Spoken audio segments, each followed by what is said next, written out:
नमस्कार साथियों, मैं हूं आपका मित्र सचिन आचार्य और मैं खड़ा हूं मध्य प्रदेश लोक सेवा आयोग इंदौर के सम्मुख। और मेरे साथ हैं मेरा नाम दामिनी शेठ है। के बोर्ड में आज आपका इंटरव्यू संचालित हुआ। मेरा श्री नरेंद्र कोष्टी सर के बोर्ड में इंटरव्यू था। किन प्रश्नों के साथ आज के इंटरव्यू की शुरुआत हुई? प्रश्नों में सर ने सबसे पहले मुझसे मेरा परिचय पूछा और इसके बाद उन्होंने क्वेश्चन मुझसे पूछे थे रिगार्डिंग मेरी हॉबी जो थी। मेरी hobby taking care of plants and animals है, तो उससे रिलेटेड मुझसे क्वेश्चन पूछे थे।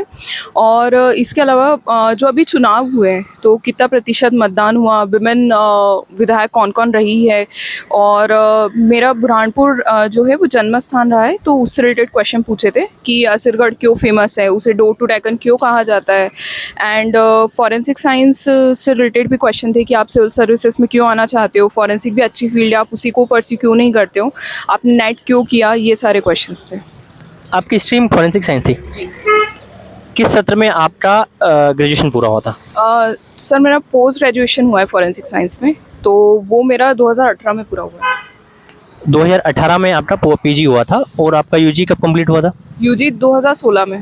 कंटिन्यूसली आपने मतलब ड्रॉप नहीं लिया है कहीं भी और आपकी शिक्षा सतत चलती रही है।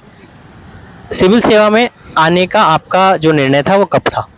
मेरा 2018 में मैंने ड्यूरिंग माय पीजी ये सोचा था कि मुझे इस सर्विसेज में जाना है, क्योंकि जो एक सोशल डेवलपमेंट में रोल था मुझे वो प्ले करना था, और वो ये सर्विस मुझे सबसे अच्छे अपॉर्चुनिटीज़ दे रही थी प्ले करने के लिए, इसलिए। क्या किसी से प्रेरणा लेकर आपने इस कार्य को चुना है या फिर स्वतः ही आपके मन में ऐसी भावना जागृत हुई?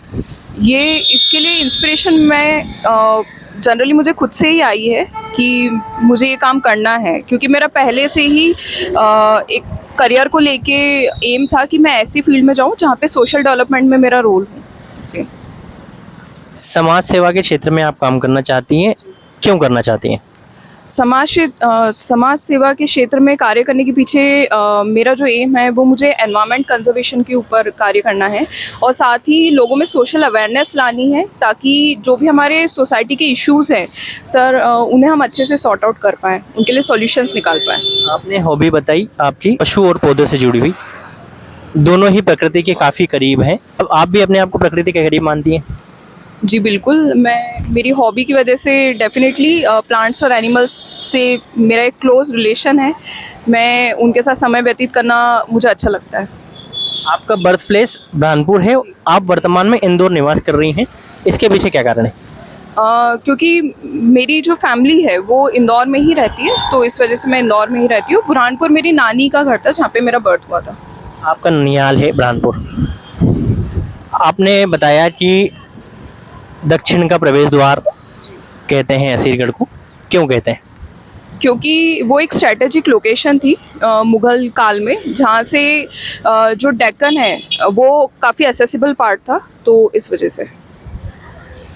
इंदौर की कोई 5 बातें जो इंदौर को सबसे अच्छा बताती हैं। एक तो इंदौर स्वच्छता में जो इंदौर का शिखर है, 7वां बार वो विजय हुआ है, तो एक तो ये है। दूसरा, इंदौर जो है ये इनोवेशन के लिए काफ़ी फेमस है, जिसके अंतर्गत ग्रीन क्रेडिट और कार्बन क्रेडिट जिसे हम कहते हैं, उसके ऊपर इंदौर ने काफ़ी काम किया है, और साथ ही ग्रीन बॉन्ड्स उसके लिए भी इंदौर का काफ़ी नाम हुआ है। होलकर वंश की राजधानी रहा है, और यहाँ पे काफ़ी सारे होलकर आर्किटेक्चर देखने मिलते हैं। अहिल्या देवी की कैपिटल मतलब नगरी रही है। विवाहिता के बाद होने के बाद पहली उनकी राजधानी महेश्वर रही, दूसरी इंदौर में जब वो आ गई, उसके बाद में उन्होंने इंदौर को संवारा, और मध्य प्रदेश ही नहीं अपितु संपूर्ण भारत में उन्होंने काफ़ी दार्शनिक कार्यों को किया, और एक दार्शनिक रानी के रूप में वो जानी गई माँ अहिल्या।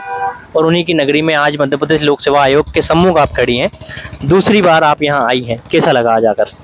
काफ़ी अच्छा लगा, क्योंकि ये काफ़ी बड़ी अपॉर्चुनिटी होती है इंटरव्यू तक पहुँचना। तो आपके डेफ से किन क्वेश्चनों को पूछा गया? सर मेरे डेफ से जो भी मेरे डेफ के अंतर्गत डिटेल्स थी, मेरा बर्थ प्लेस, मेरे रेसिडेंट प्लेस और मेरी डिग्री, उन सब से क्वेश्चंस। क्या करंट अफेयर से कोई क्वेश्चनों को पूछा गया? इलेक्शन से क्वेश्चंस हुए। आज आयोग के सदस्यों का कैसा स्वभाव था? काफ़ी शांत वातावरण है, काफ़ी सपोर्टिव है, और क्वेश्चंस कहीं पे भी वो क्रॉस क्वेश्चनिंग कम हो रही है, तो काफ़ी कंफर्टेबल माहौल। आगामी जो अभ्यर्थी अपने साक्षात्कार के लिए आने वाले हैं उनके लिए कोई सलाह आपकी? उनके लिए यही सलाह है कि अपने डैफ को अच्छे से प्रिपेयर करें और अपना जो भी करंट अफेयर्स का पार्ट है उसको स्ट्रॉन्ग करें, क्योंकि क्वेश्चंस जो है वो आपके करंट से, आपके अवेयरनेस से ही पूछे जा रहे हैं ज़्यादा। थैंक यू सो मच हमसे बात करने के लिए। हम आशा करते हैं कि भविष्य में आप एक लोक सेवक के रूप में अपनी सेवाएं मध्य प्रदेश में देंगी। Thank you so much.